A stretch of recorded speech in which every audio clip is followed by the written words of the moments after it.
Unit 2 अब हम देखते हैं। देखिए क्या लिखा गया है। आपसे कुछ चीज़ें हैं जो फिर से कही जा रही है। Could you notice how exciting the preparation for the meeting of the minister was. आपसे पूछा जा रहा है कि क्या आप ये नोटिस कर पा रहे हो कि मिनिस्टर के स्वागत के लिए जो भी प्रिपरेशन वगैरह की जा रही है वो कितनी एक्साइटिंग रही होगी। Did you enjoy the convention of arranging a meeting for a VIP in the village. जैसा कि आपने इस कहानी में देखा कि एक वीआईपी पर्सन जो कि इस केस में है एक मिनिस्टर, तो उसके स्वागत के लिए क्या क्या अरेंजमेंट किया जा रहा था। तो ये जो कन्वेंशन चला रहा है, यानी कि ये जो परंपरा चली आ रही है कि किस प्रकार से किसी वीआईपी पर्सन का स्वागत किया जाता है किसी भी गांव में या फिर कहीं भी, तो क्या आपको ये चीज़ें देखकर या फिर पढ़कर आपको ये अच्छा लगा? क्या आपने एंजॉय किया इसे? Read the following unit of the text and note how the minister is received in the village. अब आप इस यूनिट में देखोगे कि किस प्रकार से मिनिस्टर को रिसीव किया गया गांव के लोगों द्वारा। At last the big day came. आखिरकार वो दिन आ गया जिस दिन मिनिस्टर जी आने वाले थे। The minister got down from his jeep when it entered the very first welcome arch on the outskirts of the village. Outskirts का मतलब होता है सरहद, यानी किसी जगह की बाउंड्री। तो जैसे ही मिनिस्टर जी विलेज की जो बाउंड्री थी जहाँ पे विलेज शुरू होता था वहाँ तक वो पहुँचे, तभी वहाँ पे सबसे पहला वेलकम आर्च था और वहीं पे उन्होंने एंट्री मारी। और जैसे ही उनकी जीप वहाँ पहुँची वैसे ही वहीं पे वो अपने जीप से बाहर उतरे। वेलकम आर्च का मतलब आप समझो, आपने देखा होगा ना कि किसी भी फंक्शन में आप जाते हो, किसी की शादी में जाते हो, तो एक मेहराब बना रहता है। आप जैसे एंटर करोगे तो आपने देखा होगा कि आपके सर के ऊपर मतलब बहुत ही अच्छे से सजावट की हुई होती है। ठीक उसी तरीके से मिनिस्टर जी के स्वागत के लिए भी आप ये कह सकते हो कि एक वेलकम आर्च बना हुआ था और उसमें जैसे ही उनकी जीप पहुंची वैसे ही मिनिस्टर जी अपनी जीप से बाहर उतरे। There he was profusely garlanded by Shri Maharana but was requested to reenter the jeep as he destination was still a furlong away. तो जैसे ही मिनिस्टर जी जीप से बाहर आते हैं तो श्री महाराणा जी जाते हैं और बहुत ही ज़्यादा खुशी के साथ, बहुत ही दरिया दिली के साथ उन्हें माला पहनाते हैं। उसके बाद उन्हें रिक्वेस्ट करते हैं, मिनिस्टर जी से रिक्वेस्ट करते हैं कि आप जीप में दोबारा बैठ जाइए, क्योंकि जहाँ पे मिनिस्टर जी को ले जाना था वो जगह काफ़ी दूर थी। अभी भी वहाँ जाने के लिए थोड़ा टाइम लगता। फरलॉन्ग का मतलब आप समझो, फरलॉन्ग एक मेज़रमेंट का यूनिट है, ठीक है। तो फरलॉन्ग अवे मतलब कि थोड़ी दूरी पे थी, इसीलिए उन्हें कहा जा रहा था कि मिनिस्टर जी से कि आप जीप में बैठ जाइए कि वहाँ जाने में थोड़ा देर लगेगा। But the minister smiled and made some statement which meant that great though destiny had made him, he loved to keep his feet on the ground. लेकिन होता ये है कि मिनिस्टर जी थोड़ा स्माइल करते हैं और कुछ ऐसी बातें बोलते हैं, कुछ ऐसा स्टेटमेंट देते हैं जिसका मतलब ये आप निकाल सकते हो कि मिनिस्टर जी ऐसा कहना चाह रहे थे कि हालांकि भाग्य ने, डेस्टिनी मतलब भाग्य ने, नियति ने, हालांकि उन्हें नियति ने इतना महान इंसान बना दिया है, एक मिनिस्टर बना दिया है, लेकिन उसके बावजूद वो अपने पाँव ज़मीन पे रखना पसंद करेंगे। यानी कि वो पैदल जाना पसंद करेंगे, वो जीप में नहीं जाना चाहते, वो पैदल जाना चाहते हैं। At that Maharana and his friends looked ecstatic. Ecstatic का मतलब होता है बहुत ज़्यादा खुश हो जाना। तो जैसे ही ये बात बोली गई कि वो पैदल चलना चाहते हैं, मिनिस्टर जी ने जैसे ही ये बात बोली तो वैसे ही महाराणा जी और उनके जितने भी साथी थे वो काफ़ी ज़्यादा खुश हो गए। खुशी इसलिए कि अरे इतने बड़े मिनिस्टर हमारे साथ पैदल चलेंगे, तो इस बात की खुशी हो रही होगी उन्हें। While hundreds applauded and shouted बाबू वीर किशोर की जय and भारत माता की जय, etc., the elephantine minister plodded through the street to the embarrassment of the poor necked earth it seemed. अब जो नेताजी आए हैं तो उन्हें देखने के लिए भी बहुत सारे लोग आए होंगे, तो वो सभी लोग जो थे वो ज़ोर ज़ोर से तालियां बजा रहे थे और ज़ोर ज़ोर से चिल्ला रहे थे कि बाबू वीर किशोर जी की जय, और नारे दे रहे थे, भारत माता की जय बोल रहे थे। और इसी सब के बीच में, तालियों के बीच में और नारों के बीच में, जो नेता थे जिसे कहा गया है एलिफेंटाइन मिनिस्टर, यानी जो हाथी के समान जो मिनिस्टर था, वो धीरे धीरे, प्लॉडेड का मतलब होता है धीरे धीरे, रोड के ऊपर से चल रहा था। रोड के ऊपर धीरे धीरे वो चल रहा था, लेकिन लोगों के लिए, जो उस गांव के लोग थे, जो गरीब लोग थे, उनके लिए वो तो सिर्फ एक साधारण सी ज़मीन थी। जिस रोड के ऊपर मिनिस्टर चल रहा था वो साधारण सी ज़मीन थी। उन्हें बहुत ही एम्बैरेसमेंट हो रहा था कि मिनिस्टर, इतना बड़ा मिनिस्टर, और पैदल चल रहा है इस रोड के ऊपर, इस खाली ज़मीन के ऊपर। आप ऐसा सोच सकते हो कि उनकी नज़रों में ऐसा था कि ये जो ज़मीन है इसके ऊपर फूल वगैरह बिछा देते। आखिरकार इतने बड़े मिनिस्टर आए हैं, वो कैसे ऐसे रोड के ऊपर चल सकते हैं। आप समझ रहे हो, मतलब लोगों के अंदर ऐसी भावना थी कि इतने बड़े इंसान आए हमारे बीच और वो रोड के ऊपर चलेंगे पैदल, उनके पाँव गंदे नहीं हो जाएंगे। हमें तो मतलब फूल वगैरह लगवा देने चाहिए थे ताकि उनके पाँव वाँव ना गंदे हो। तो इसीलिए उन्हें एम्बैरेसमेंट फील हो रहा था कि इतने बड़े मिनिस्टर हैं और ये खाली ज़मीन के ऊपर चल रहे हैं, उनके चप्पल वप्पल गंदे ना हो जाए कहीं। And I still remember the look of Shri Maharana when the minister's long round arm rested on his shrunken neck, a look which I have seen only once or twice later in life in the faces of dying people who have lived a contented and complete life. अब यहाँ पे author बता रहे हैं कि उन्हें श्री महाराणा जी के चेहरे का एक एक्सप्रेशन याद है। जब मिनिस्टर जी ने अपने लंबे गोल बाँह श्री महाराणा जी के कंधों के ऊपर रखा था, उनके गर्दन के ऊपर रखा था, तो उस वक्त जो लुक श्री महाराणा जी के चेहरे पे था, जैसा एक्सप्रेशन था, वो एक्सप्रेशन आज भी ऑथर को याद है। और वो किस प्रकार का था वो आगे बताते हैं कि वो जो लुक श्री महाराणा जी के चेहरे के ऊपर आया था उस वक्त, वो ऐसा था जैसा किसी मरते हुए इंसान के चेहरे पे होता है।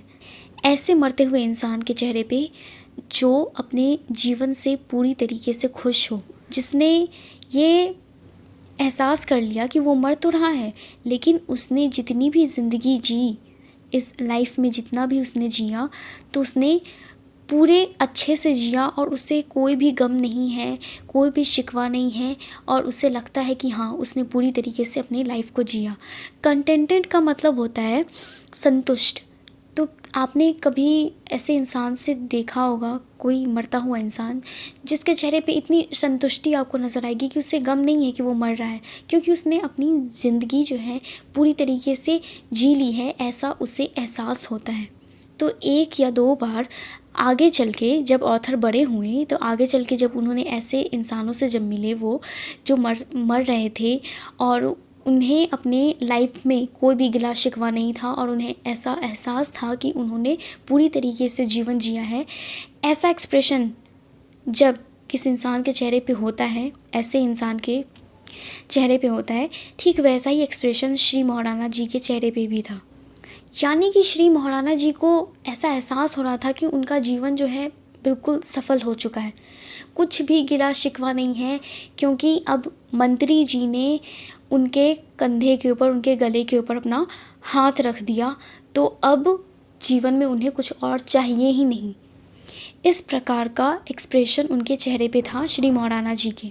Shri महाराणा's look suggested, what more, oh my mortal life, could you expect from the world, my।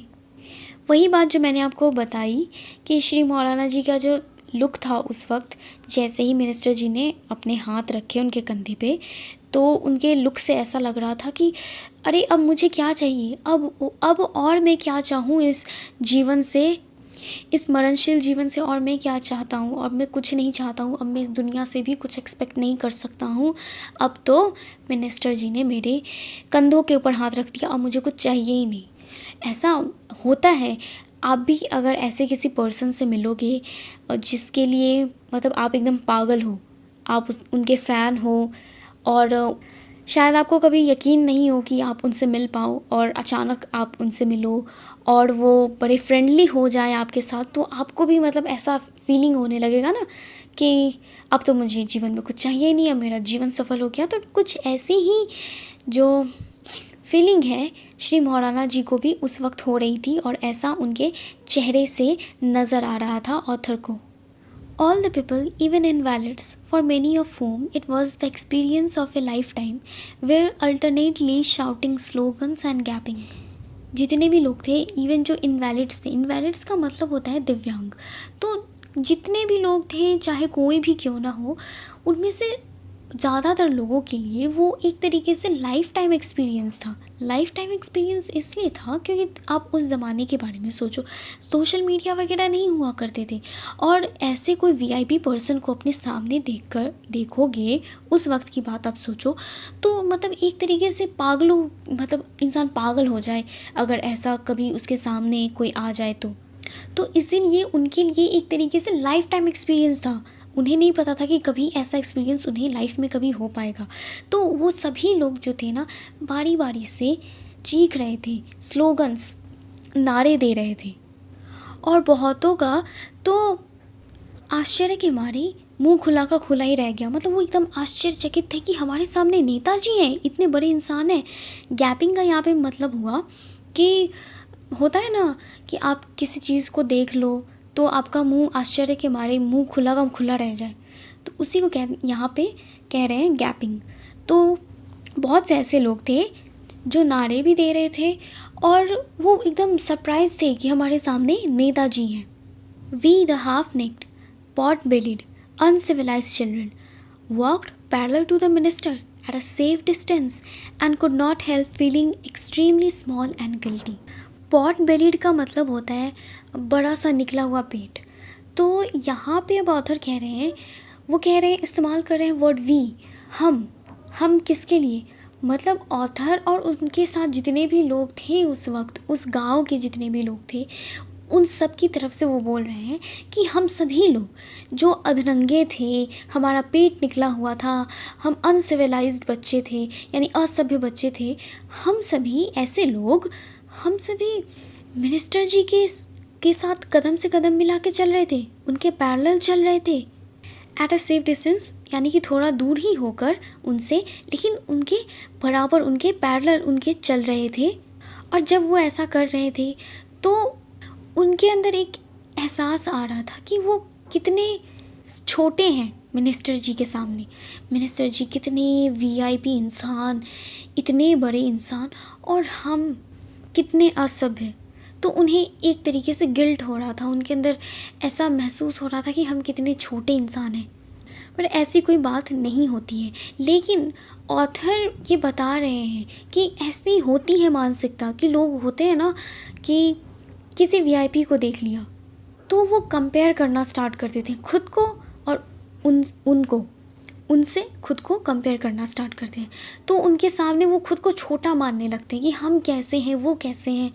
पर ऐसी कोई बात नहीं होती है।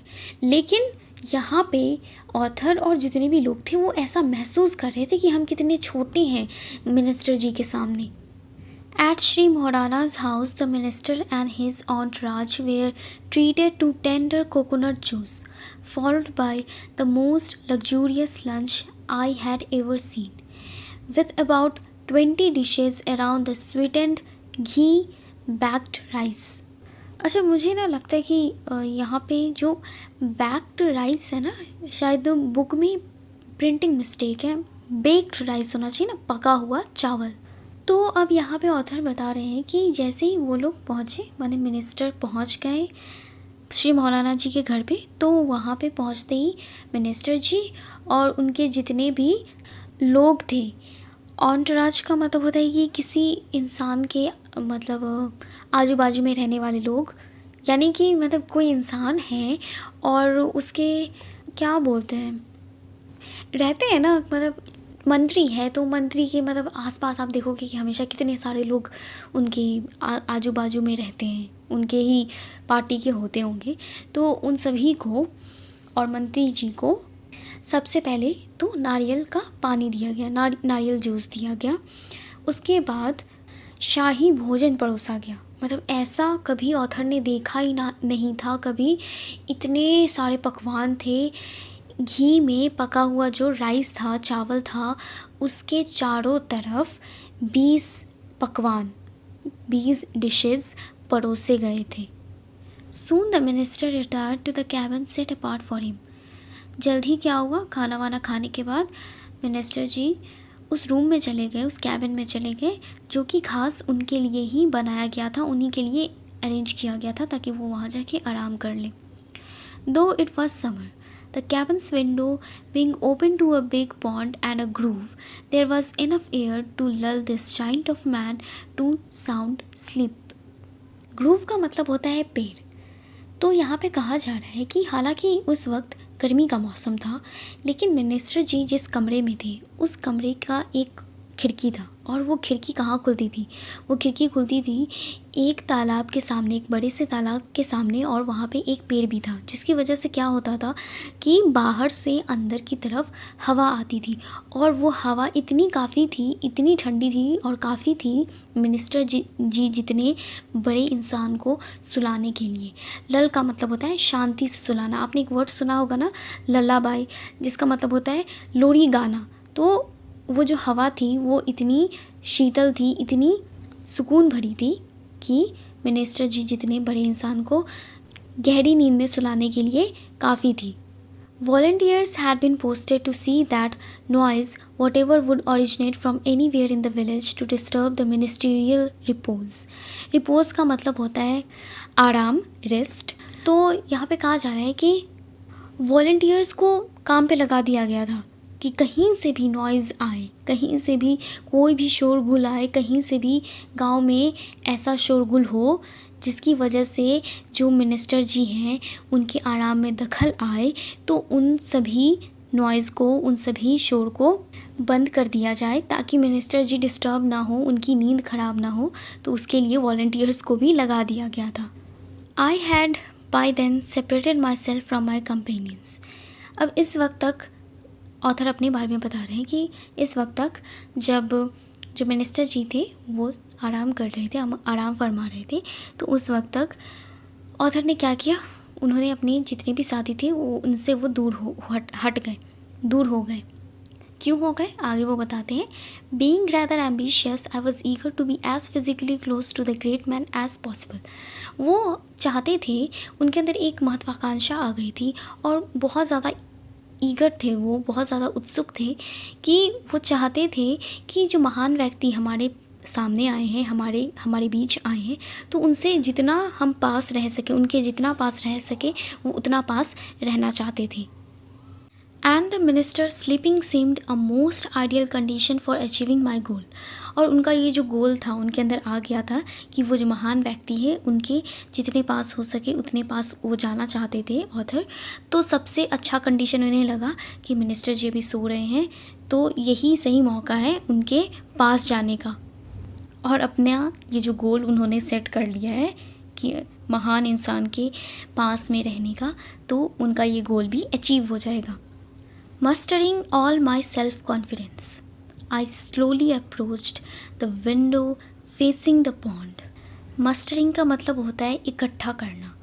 तो जो ऑथर हैं बच्चे थे उस वक्त, डर भी लगा होगा कि पता नहीं मैं उनके पास जाऊंगा तो कोई मुझे मारे ना, तो इसीलिए ना उन्होंने अपना जितना भी उनके अंदर सेल्फ कॉन्फिडेंस था उन सभी को इकट्ठा किया और वो धीरे से उस विंडो के सामने पहुँचे जो कि तालाब के सामने था, यानी उस कमरे के विंडो के सामने जो कि मिनिस्टर जी का कमरा था जिसमें मिनिस्टर जी आराम कर रहे थे। This was the rear side of the house.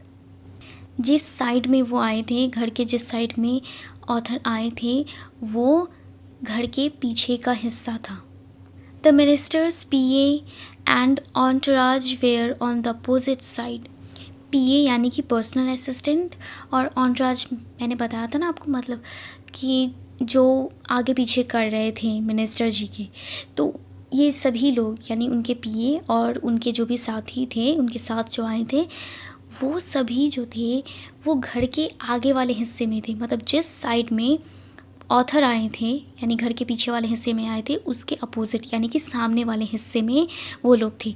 तो ऑथर को कोई डर भी नहीं था क्योंकि वो आकर ऑथर को डांटते नहीं, तो इसीलिए वो घर के पीछे वाले हिस्से में जाकर और खिड़की से मंत्री जी को देख रहे थे सोते हुए। आगे की कहानी नेक्स्ट यूनिट में।